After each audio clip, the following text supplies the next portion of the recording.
എന്നിൽ നിന്ന് എന്റെ മകനെ അകറ്റാൻ വേണ്ടി നിങ്ങൾ ദത്തെന്ന നാടകം കളിക്കുമായിരുന്നില്ലേ?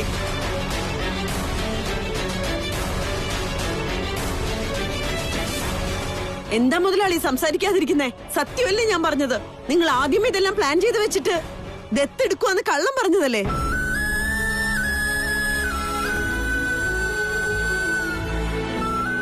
എന്തിനാ മുതലാളി ഇങ്ങനെയൊക്കെ ചെയ്തത്? നിങ്ങൾ ചെയ്യുന്ന ഈ പ്രവൃത്തി കൊണ്ട് ഒരമ്മയുടെ മനസ്സ് വേദനിക്കുമെന്ന് നിങ്ങൾക്ക് അറിയില്ലായിരുന്നോ?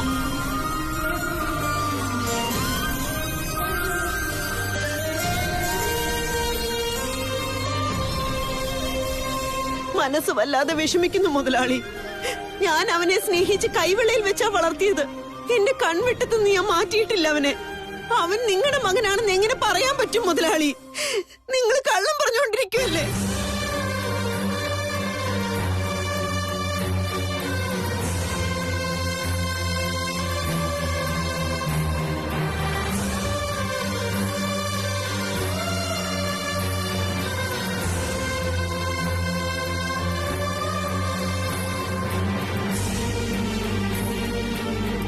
മോനെ, ഇവരാരും പറയുന്നത് നീ വിശ്വസിക്കില്ലടാ.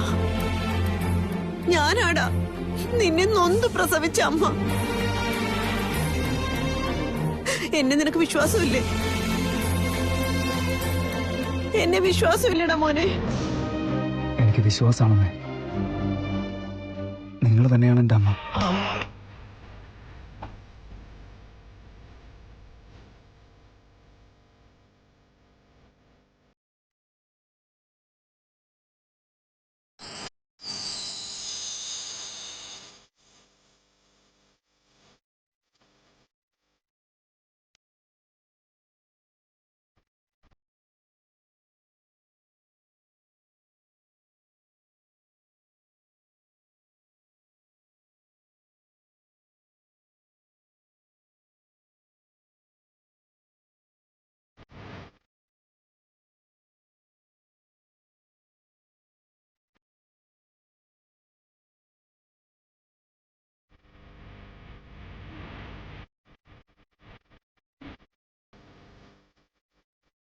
എന്താ അമ്മയെന്നോ?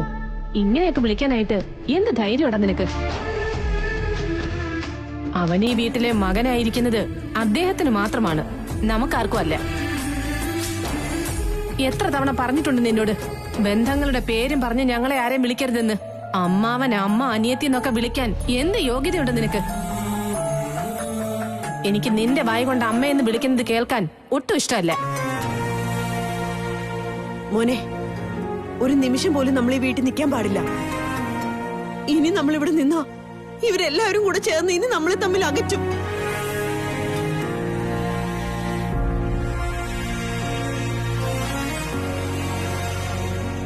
നീ എന്റെ മകനാ മോനെ, എന്റെ ചോര. വാ ഇവിടുന്ന് പോകാം. മധുമതി, വേണ്ട. എന്നെ തടഞ്ഞ് എന്റെ കുട്ടിയെ നിങ്ങളിലേക്ക് അടുപ്പിക്കാനായിട്ട് ശ്രമിക്കണ്ട. നിങ്ങളുടെ കാല് ഞാൻ പിടിക്കാൻ മുതലാളി.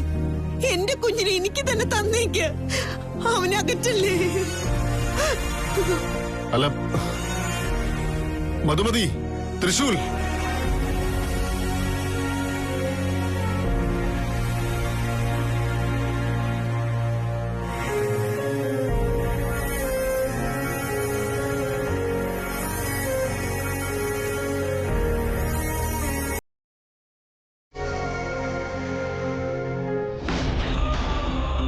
എത്ര വർഷം കൊണ്ട് ഞാൻ പറഞ്ഞുകൊണ്ടിരിക്കുക, ഇവരുമായിട്ടുള്ള ബന്ധങ്ങളൊന്നും വേണ്ട, നമുക്ക് ഇവിടെ വിട്ടു പോവാന്ന്.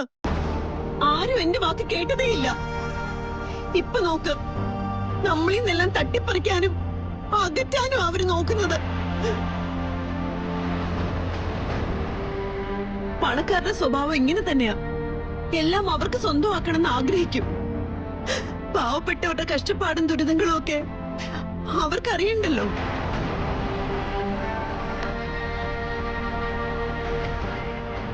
അല്ലെന്നേ, നിങ്ങൾക്ക് എന്താ പറ്റിയത്?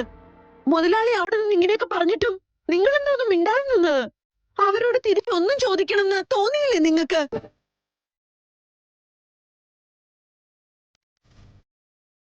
എന്തിനാ നിങ്ങൾ ഇങ്ങനെയൊക്കെ ചെയ്തത്? നമ്മുടെ മകനോട് നിങ്ങൾക്ക് സ്നേഹമില്ലേ? തൃശ്ശൂരിനെ വേണ്ട നിങ്ങക്ക്. മുതലാളി അവിടെ നിന്ന് അങ്ങനെയൊക്കെ പറഞ്ഞിട്ടും അങ്ങനെയല്ല മുതലാളി. തൃശ്ശൂർ നിങ്ങളുടെ മകനല്ല, ഞങ്ങളുടെ മകനാണെന്ന് ഒരു വാക്ക് പോലും നിങ്ങൾ പറഞ്ഞില്ലല്ലോ. എന്താന്നേ മുതലാളിയുടെ കൂടെ ചേർന്ന് നിങ്ങളും തൃശ്ശൂരിൽ എന്നിൽ നിന്നും അകറ്റാൻ നോക്കുവാണോ?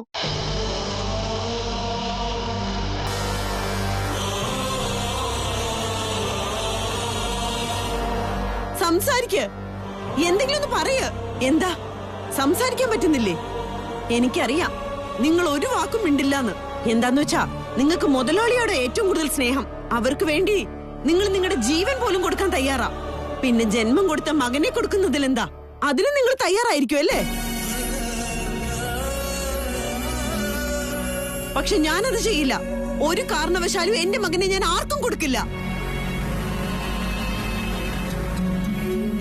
10 മാസം അവനെ ചുമന്ന് നൊന്ത് പ്രസവിച്ചത് ഈ ഞാനാണ്. ഇപ്പൊ ഏതോ ഒരു റിപ്പോർട്ട് കാണിച്ചിട്ട് ഇവൻ എന്റെ മകനെ അല്ലെന്ന് പറഞ്ഞാ ഞാനത് വിശ്വസിക്കണോ?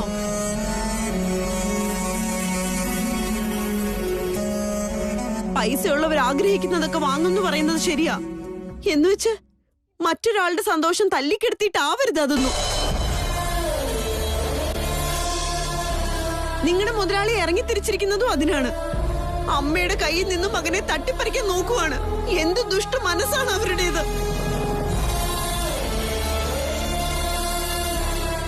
ഇല്ല, എന്നിൽ നിന്നും എന്റെ മകനെ അകറ്റാൻ ആർക്കും കഴിയില്ല. ഞാൻ അതിനെ സമ്മതിക്കില്ല.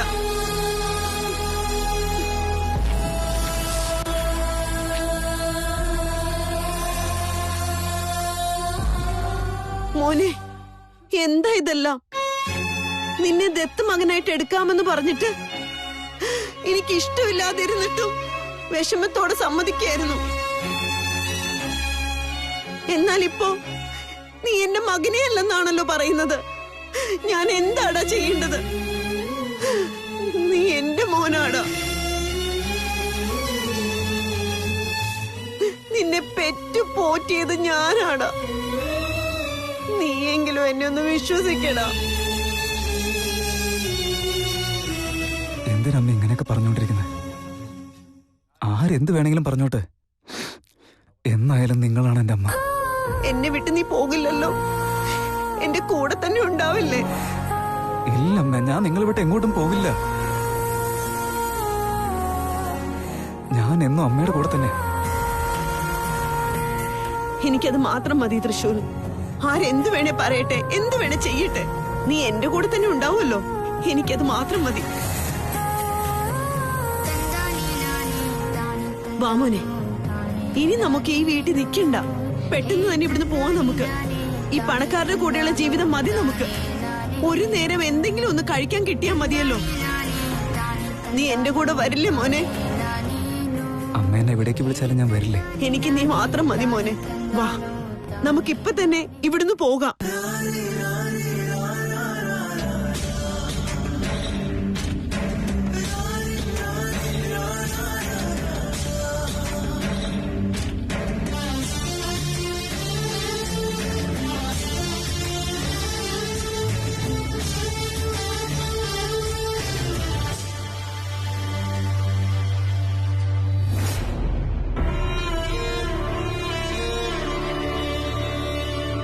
ദിഗ്വിജയ, എന്താ മോനെ ഇത്?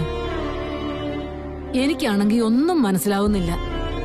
അല്ല മോനെ, രണ്ടു കുടുംബവും നടുങ്ങുന്ന രീതിയിലുള്ള ഒരു സത്യം പറഞ്ഞിട്ട് നീ ഇപ്പോ ഇങ്ങനെ വെറുതെ നിന്നാൽ എങ്ങനെയാ? സംസാരിക്കടാ. സംസാരിക്കാൻ എന്താ ഉള്ളു അമ്മേ? എല്ലാ തെളിവുകളും ഞാൻ നിങ്ങളുടെ മുമ്പിലേക്ക് ഇട്ട് തന്നില്ലേ? ഇതെന്ത് സത്യമാണ്? ഇതെങ്ങനെ സംഭവിച്ചു? പറയടാ.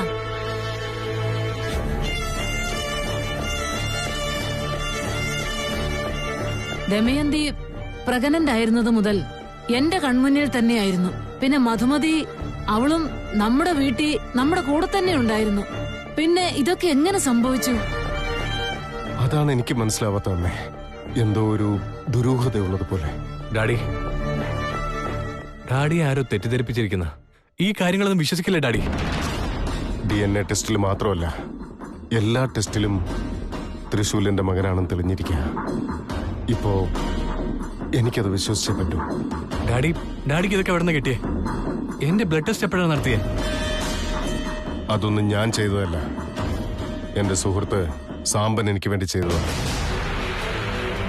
അങ്കിൾ അത് അതെ മോളെ, അവൻ മരിക്കുന്നതിന് മുമ്പ് ഈ സത്യങ്ങൾ എന്നോട് പറയാൻ ശ്രമിച്ചിരുന്നു.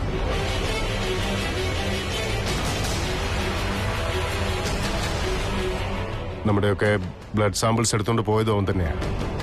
അവനെന്തോ സംശയം തോന്നി DNA ചെക്ക് ചെയ്തപ്പോ തൃശൂൽ എന്റെ മകനാണെന്നുള്ള സത്യം അവൻ മനസ്സിലാക്കി.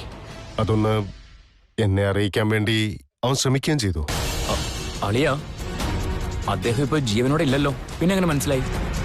സാമ്പൻ എനിക്ക് ഒരു ഹാർഡ് ഡിസ്ക് കൊടുത്തു വിട്ടിരുന്നു. അത് കാണാൻ ഞാൻ കമ്പ്യൂട്ടറിൽ കണക്ട് ചെയ്യുന്ന സമയത്ത് ത്രിവിക്രമന്റെ കൈ തട്ടി അത് വെള്ളത്തിൽ വീണു.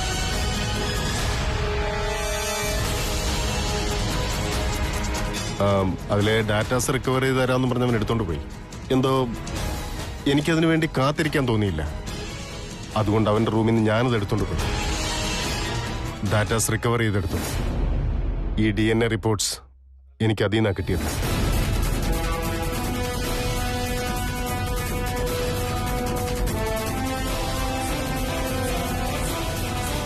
ഛേ, നമ്മളിൽ നിന്ന് എത്ര വലിയ തെറ്റാണ് ഉണ്ടായത് ദിഗ്വിജയ. തൃശൂൽ ഈ വീട്ടിലെ പിൻഗാമിയാണെന്നുള്ള കാര്യം നമുക്കൊരിക്കൽ പോലും മനസ്സിലായില്ലല്ലോ. ദൈവം അതിന്റെ സൂചനകൾ നമുക്ക് തന്നിരുന്നു അമ്മേ. പക്ഷെ നമ്മൾ ആരും തന്നെ അത് മനസ്സിലാക്കിയില്ല.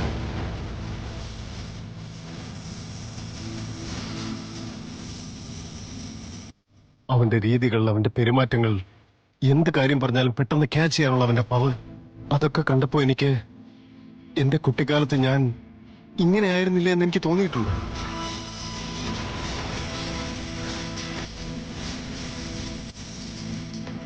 അവനോട് എനിക്ക് വല്ലാത്തൊരു ഇഷ്ടമായിരുന്നു. പക്ഷേ അതൊരച്ഛനും മകനും തമ്മിലുള്ള ബന്ധമായിരുന്നു എന്ന് എനിക്ക് മനസ്സിലായില്ലമ്മേ.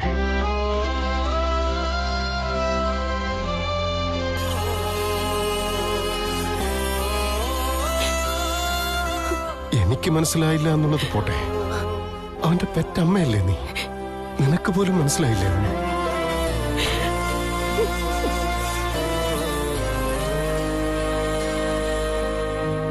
ഒരു ഗർഭപാത്രം അതിന്റെ പൊക്കിൾ കൂടി എവിടെയാണെങ്കിലും അറിയുമെന്നല്ലേ?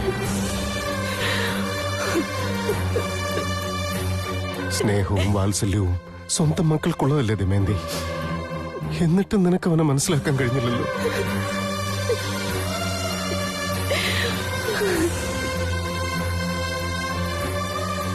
എന്റെ മുമ്പിൽ വെച്ച് തന്നെ അവൻ നിന്നെ എത്ര പ്രാവശ്യം അമ്മയെന്ന് വിളിച്ചിട്ടുണ്ട്. എന്നിട്ടും ഇതെന്റെ ജീവന്റെ അംശമാണെന്ന് തിരിച്ചറിയാൻ നിനക്ക് കഴിഞ്ഞില്ല അല്ലേ?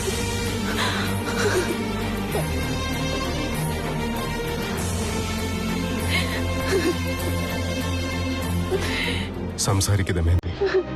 നമ്മുടെ ഇത്രയും കാലത്തെ മൗനമാണ് നമ്മുടെ മകനെ നമ്മളെ അകറ്റിയത്. ഇനിയെങ്കിലും നീ സംസാരിക്കുക ദമയന്തി. എന്താ ഞാൻ സംസാരിക്കേണ്ടത്? 10 മാസം ഞാൻ ചുമന്ന് പ്രസവിച്ച മകനെ തിരിച്ചറിയാൻ കഴിയാത്തൊരു കുരുടിയായ അമ്മയായി പോയല്ലോ. ദമയന്തി, നീ ഇപ്പൊ സംസാരിച്ചേ പറ്റൂ. ഇല്ലെങ്കിൽ തൃശൂലിനെ നമുക്ക് എന്നേക്കുമായി നഷ്ടപ്പെടും.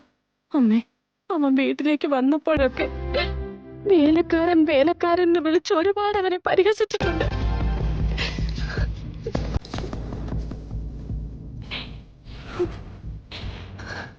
അവൻ എന്നെ അമ്മയെന്ന് വിളിച്ചപ്പോഴല്ല എന്റെ മനസ്സ് ഇവനാണ് നിന്റെ മകനെന്ന് പറഞ്ഞിട്ടുണ്ടാവും.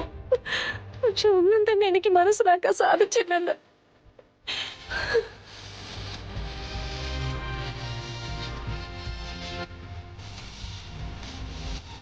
അമ്മേന്ന് എന്നെ വിളിക്കരുതെന്ന് എത്ര വട്ടം ഞാൻ അവരോട് പറഞ്ഞിട്ടുണ്ട്. എന്തൊരു കഠിന ഹൃദയാ ഞാൻ. അമ്മേ, സമാധാനായിട്ടിരിക്കും, ഒന്നും സംഭവിക്കില്ല. സംഭവിക്കേണ്ടത് സംഭവിച്ചു. ചില സമയത്ത് വിധി എന്നത് എല്ലാവരുടെയും കണ്ണുകളെ കെട്ടിവയ്ക്കും. മഹാഭാരതത്തില് കർണന് ജന്മം നൽകിയത് കുന്തിയാണെന്നുള്ള കാര്യം കൃഷ്ണൻ പറഞ്ഞപ്പോഴല്ലേ എല്ലാവർക്കും മനസ്സിലായത്. ആ ദൈവത്തിന്റെ കാലത്ത് അങ്ങനെയൊക്കെ സംഭവിച്ചെങ്കിൽ ഇത് കലിയുഗവാ. ഇപ്പോ അങ്ങനെയൊക്കെ സംഭവിച്ചേക്കാം. അമ്മ പറഞ്ഞത് സത്യമാണമ്മേ. ഇത്രയും വർഷം ഈ വീടിന്റെ അനന്തരാവകാശിയെ നമ്മൾ അകറ്റി നിർത്തിയിരിക്കുകയായിരുന്നു. ഇനി മുതലെങ്കിലും അവൻ നമ്മുടെ കൂടെ തന്നെ ഇവിടെ ജീവിക്കണം.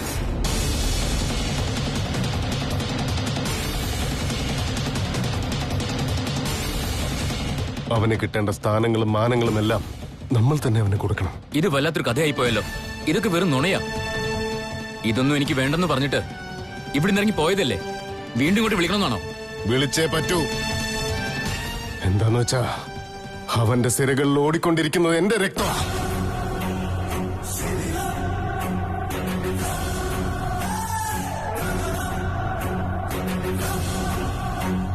അവനെ ഈ വീട്ടിലേക്ക് കൊണ്ടുവന്നേ പറ്റൂ. എങ്ങനെ വിളിക്കൂ അവനെ? അവൻ ദത്തുപുത്രനായി ഈ വീട്ടിലുണ്ടായിരുന്നപ്പോ ഒരു വിലയും ഞാൻ കൊടുത്തിട്ടില്ല. അവനെ അപമാനിച്ച് ഈ വീട്ടിൽ നിന്ന് ഇറക്കി വിടാനേ ഞാൻ നോക്കിയിട്ടുള്ളൂ. ഇനി എങ്ങനെ ഞാൻ തിരിച്ചു വിളിക്കുക? നമുക്ക് വേണ്ടപ്പെട്ടവരുടെ മുമ്പിൽ തലകുനിക്കുന്നതിൽ യാതൊരു തെറ്റുമില്ല ദമയന്തി. നമ്മൾ തലകുനിക്കുന്നത് കൊണ്ട് ഒരു ജീവൻ നമ്മുടെ വീട്ടിലേക്ക് വരും, നമ്മുടെ കൂടെ ജീവിക്കും. നമ്മൾ ആദ്യം അതല്ലേ ചെയ്യേണ്ടത്?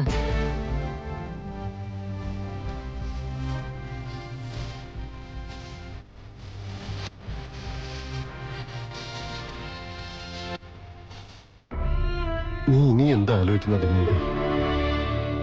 നമുക്ക് രണ്ടുപേർക്കും ജനിച്ച മകൻ തൃശൂലാടോ. നിന്റെ വയറ്റിൽ ജനിച്ച മകൻ തൃശൂല് തന്നെയാ. മനസ്സിലാക്ക. അതോ ഇനിയും നിനക്ക് എന്തെങ്കിലും തെളിവ് വേണോ? അമ്മ, സമാധാനായിട്ടിരുന്ന് ആലോചിച്ച് ഒരു നല്ല തീരുമാനം എടുക്ക്.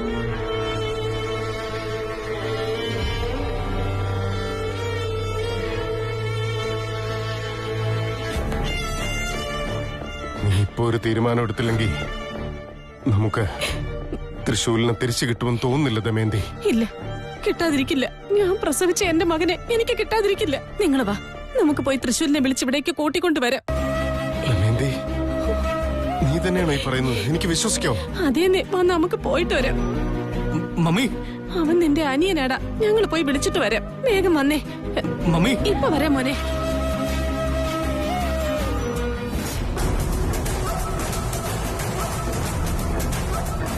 തൃശൂർ, അതെ, നിങ്ങളെന്താ ഇവിടെ തന്നെ നിൽക്കുന്നത്? ഞങ്ങളുടെ കൂടെ വരുന്നില്ലേ നിങ്ങള്? ഓ, ഇനിയും മുതലാളിയുടെ വീട്ടിലെ സേവകനായി നിൽക്കാനാണോ ആഗ്രഹം?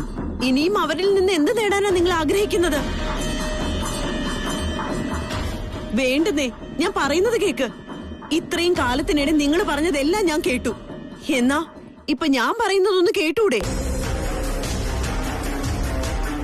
മുതലാളി മുതലാളി എന്ന് പറഞ്ഞ് അവരുടെ പുറകെ നടന്നത് മതി. നമ്മുടെ ജീവിതത്തെ പറ്റിയും ഒന്ന് ആലോചിക്കുക.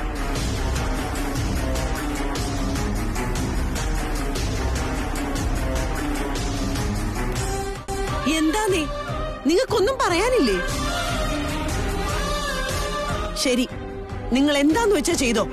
മുതലാളിയുടെ വീട്ടിൽ ജോലിയും ചെയ്തോണ്ട് കിടന്നോ. എന്നാ ഞാൻ ഇനി ഒരു നിമിഷം പോലും ഈ വീട്ടിൽ നിൽക്കാൻ പോകുന്നില്ല.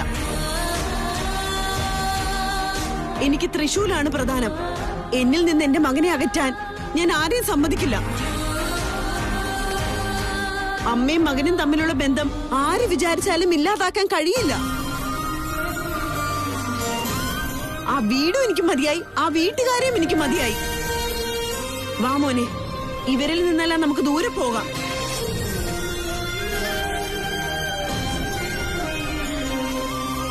മധു, മധു.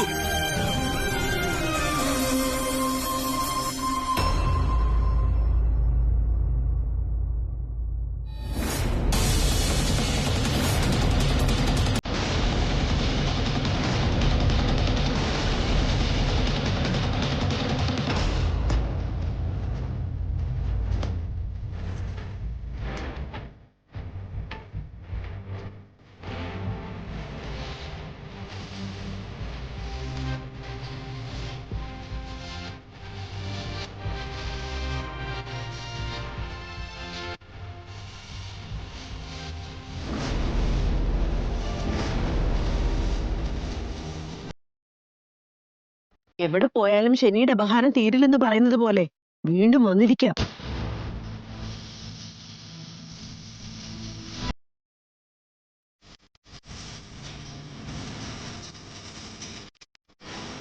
മോനെ, നീ ആര് പറയുന്നതും കേൾക്കാൻ നിൽക്കണ്ട.